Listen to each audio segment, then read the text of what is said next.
Today I want to talk to you about 3 obscure 1990s items that I listed on eBay which have just sold for great coin. G'day, I'm Seamus aka Flipster Doofus, and I make pretty silly videos about me and my friends hunting around for stuff to resell online or just leave to rot forever on the death pile. G'day Flipsters, it's very early on a weekday morning. I'm about to start work, but most of this video was recorded last night, just after I've been to the gym. So I'll be flicking back to that in a second, and then I'll be coming back with this new item that's sold. Well, it's not new, it's from the 90s, but anyway, this item that has newly sold just this morning, which was incredible because I actually thought to myself after I shot last night's video, oh, I should talk about that item that I just listed because that's really cool, but then I forgot about it. And then this morning, you know, I was sitting on the loo as you do, looking at my phone, and ka-ching, it's sold. And I was like, that is a sign from the heavens above that YouTube must learn about this item. But anyway, let's go back in time to last night and we'll talk about the things that sold previously. So there's 2 of the 3 obscure 1990s items, and there's also a couple of other items that I bring up, which it will be evident that they're not from the 90s. Item number 1. It is a Wednesday night. We've just finished dinner and I've come out to my office because I need to do some posting, some packing, so that I can post in the morning because I won't have a lot of time tomorrow on account of work. So I've sold some cool things and I thought, hey, I might as well make a little video about it. I'm just fiddling with my cup of tea here. It's lemongrass and ginger.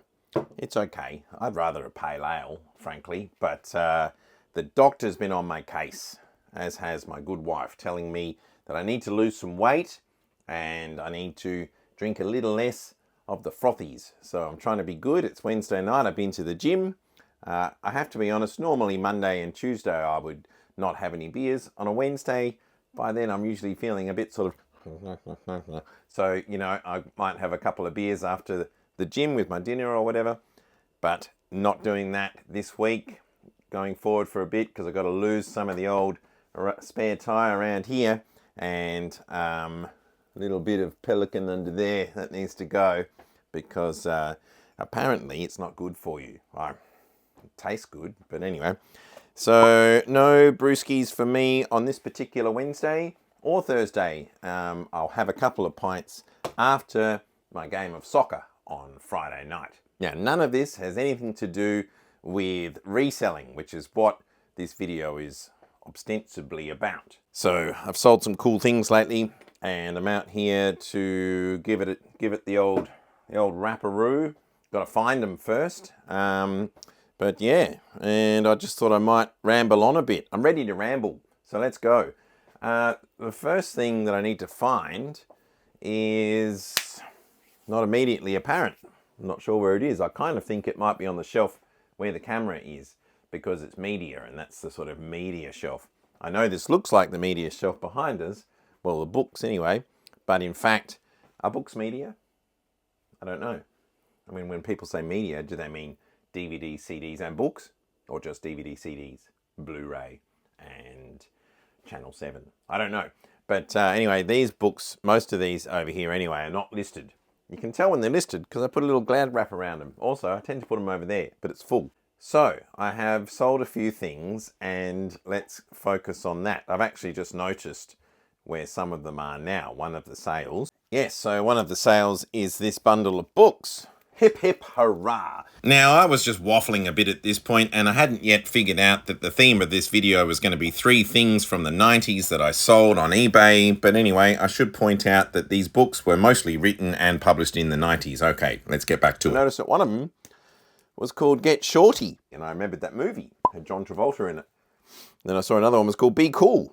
That also has John Travolta in it, I think, from memory. Obviously, they based those movies on the books by this guy. Righto, so these Elmore Leonard books sold on eBay. And there was no cost of goods, but of course I will have to pay the eBay gods. So I had them listed for $39.95, probably based on comping. And then I sent out an offer for $34.95 when I saw that a couple of people were watching it. And then today at work, I got a little message saying, counter offer, $30. And I thought, you know what? These have been hanging around for about 6 months now. $30, no worries. They're just going to a Melbourne suburb. I'm in Melbourne. I must have had my usual 4% promotion fee on them. So eBay are taking $4.32 plus $1.32. Leaves me with $24.36 apparently. I'll probably try and get them into a small, but if I can't get them into a small prepaid satchel, then I'll put them in a well, it depends how much they weigh actually. What am I talking about? Ooh, so they weigh over 1 kilogram, which means that if I can't get them into a small, then I will get them into a medium prepaid satchel, because otherwise they're going to cost me, what, $18.95 minus my discount, which is not that huge because it's been a bit slow lately. I think I'm back to band 3. This is not item number 2. What else did we sell? Actually, this thing right here in front of me, I don't know if you can see it, but this is a jacket and it's a lovely maroon color. I've never seen this before because my wife picked it and listed it on Depop, and that's where it sold. Sisters and Seekers appears to be the brand. My good wife must have got that pretty cheap because she has willingly sold it on Depop for... So we had it listed for $23 apparently, but she's accepted an offer of $17.50. And it's got $14.95 postage put against it, which is probably about right. I don't think she would have spent more than $5, and I hope she spent, you know, maybe $2 or $3 or something in an op shop, but I'm not sure. But it wouldn't have been much more because I just don't see that that's something she would have done. Mind you, what will happen is I'll wrap it up and post it, and then tomorrow I'll send her a message going, what'd you pay for it anyway? And then she'll tell me something that I will either like or dislike. Item number 2. All right, the sale of the day, so to speak, or of the last day or so that I'm most excited about is this here collection of 8 CDs that I have sold on eBay.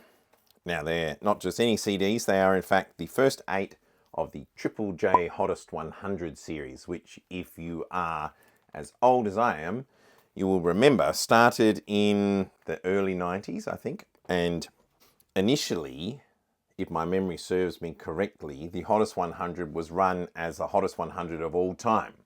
And I think, again, if my unreliable memory serves me correctly, that the first year that they did that, the number 1 choice by Australia, incongruously in my opinion, was Joy Division's Love Will Tear Us Apart. And I think that number 2 was waving a tea bag around. Don't like the Joy Division. I think number 2 was Nirvana's Smell Like Teen Spirit. Now, you can let me know in the comments if I got that completely wrong. Like maybe the first year it was Joy Division and the second year it was Nirvana's Smell Like Teen Spirit that came first. I don't remember. But after 1 or 2 years, they said, all right, we're just going to make the songs, you know, you have to pick songs from that year. And that was pretty cool for a while until the popular culture moved on and I became, you know, no longer with it and didn't like all the stuff that kept winning. In fact, even when I was with it, I didn't like half the stuff anyway because I'm a fussy man when it comes to music. But there's heaps of good music in there, don't get me wrong. And here it is, 8 CDs of Hottest 100 goodness. Wait a second, it's Tomorrow Guy. Now, at this point, I should jump in and maybe quickly explain the whole Triple J Hottest 100 thing a little better. Triple J is the national youth broadcaster. ABC is our national broadcaster. Triple J is like a subsidiary of that, which is angled at the youth, the kids. Right, then back to yesterday, Guy. Just popping my tea bag in the bin where it really should go rather than being waved about like some sort of soggy baton. Now, the story behind this collection of Hottest 100 CDs is that when the weather was sunny and lovely last summer, unlike the cold rubbish that we're putting up with right now here in Melbourne, me and my good wife were out, probably doing this and that, but also doing a bit of the old hard rubbish scouting, if you know what I mean. And we were done for the day. We actually had a bunch of stuff in the back of the car and we were like, we should just go home. I think we went to some garage sales as well. But we saw this mother lode on the side of the road on the other side of this busy road, and we did like a massive screechy U-turn, like killed a couple of people in the process, I think, but it was worth it because in these tubs we found a bunch of great stuff, including lots and lots of CDs. And these were there. Well, most of them, 7/8 of these CDs were there because Number 7 wasn't there. So I had, 1 through to 6, and then number 8 of the first ever Hottest 100 CDs in great condition, but not number 7. So I went on eBay and I purchased number 7 for $9.99. And it was remarkable. I just paid money and someone posted it to me. What a concept. So I put it in here, and then I listed it on eBay, and then it sat there for ages. Now I listed it according to comps, I guess, for I think about 100 and just under 200 bucks. Can't remember, maybe 179 or something like that. It didn't move. Got a little bit of views and whatnot, and I was starting to think, I don't understand, because there were heaps of like solds, and it seemed like a really good score. Blimey, can someone tell this old bloke that he's just taking too long to get to the point? So the short version is that I made an offer, and then there was a counter offer, and then another offer, so on and so forth. And that was for 120. And I was sitting there watching a bit of TV with my good wife, and I said to her, I said, love, I said, pet, I said, what do you reckon? 120 bucks? And she said, don't be silly, man. They've been sitting there for 6 months and they cost you $9.99. Yes, of course, yes. Far out, here he goes again, like Grandpa Simpson talking about the onion that he wore in his belt. Anyway, in this bit, what I do is ramble on about how I worked out postage and how much eBay fees there are and what I'm left with at the end of all that. So let's just cut to the chase. So 76.50 schmackaroos in the old bank for not very much work. I can live with that. That's quite fun. It beats digging ditches or cleaning toilets, which I used to do once when I was young, which was gross. Item number 3. Okay, now that I know that I'm doing 3 obscure items from the 90s, I can say number 3, which is the one that I talked about at the beginning of the video that sold this morning when I was on the loo. And that's been sitting here right in front of your eyes the whole time. It's these boots, would you believe it? Yeah, last night I thought to myself I should talk about these boots. Now, they probably just look like a boring old pair of leather black boots from a distance, but actually they're Tank Girl combat boots from 1994 or 1995. And in fact, they have the Tank Girl logo in there, which is hard to see. Now, if you don't know who Tank Girl is, she is a fictional animated character, cartoon character from the 90s. I believe it's British. And look, tell me in the comments if I'm wrong, but I think the artist who created Tank Girl is the same cartoonist who ended up doing Gorillas, all the cartoons for that. Could be wrong, could be an entirely different person, and feel free to let me know in the comments. And while I'm on the subject, why don't you subscribe and like and send to your friends? And you should probably put out the rubbish. Isn't it rubbish night? Is it? I don't know. You tell me. Yes, so these boots, Tank Girl combat boots, they've got these deadly looking teeth metal things at the front here. I reckon there might have been a bit of Tank Girl logo drawing or something on there back in the day, but that's worn away. But apart from that, they're in solid condition. And you can see the boots are nailed in, and the sole's still pretty good. There's a bit of wear there, but they're pretty good. They're pretty chunky. They're UK size 6. Good wife said to me, hey, why don't you list them on eBay? Because I reckon, on Depop, they probably won't sell for as much. So I was like, yeah, good idea. So took some photos, listed them on eBay. I used quite a few keywords because back in the day, right, I used to think of myself as a bit of a mod, a bit of a face. I was into like British stuff, which is weird because I'm an Australian Irishman. So go figure. But anyway, I really liked the Jam, Sex Pistols, ska music, all that stuff. So I kind of knew some of the keywords that we should use. So Tank Girl 1990s combat boots, but I also used some obscure but highly relevant words like bother boots and, I don't know, I forget now, punk. Yeah, that's pretty obscure. Punk. Not many people know about that. Listed them up for 65 bucks plus 25 bucks shipping, and they sold really quickly. And in fact, I thought to myself, maybe I should have listed them for more, but they were very obscure. I couldn't really find many comps. So this morning I told my wife, hey, I sold them already on eBay. And she said, for how much? And I said, 65 bucks plus $25 postage. And she said, is that all? And I said, well, it's hard to run with boobies like this. And she said, what?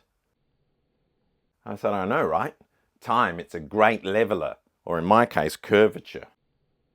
Then she left and she mumbled something about laundry, or was it alimony? I'm not sure. Anyway, it was a good flip. 1990s. Look out for Tank Girl 1990s combat boots, and you too could be a mega eBay millionaire, trillionaire, rock star like moi. C'est moi, mon français est épouvantable. Alright, so that's it for today's episode. We've covered the 3 obscure 1990s items that sold for pretty good coin. It's time for me to start work because I have a day job. Please make sure to like, subscribe, share with your friends. Don't forget to feed the cat, and we'll flip you later.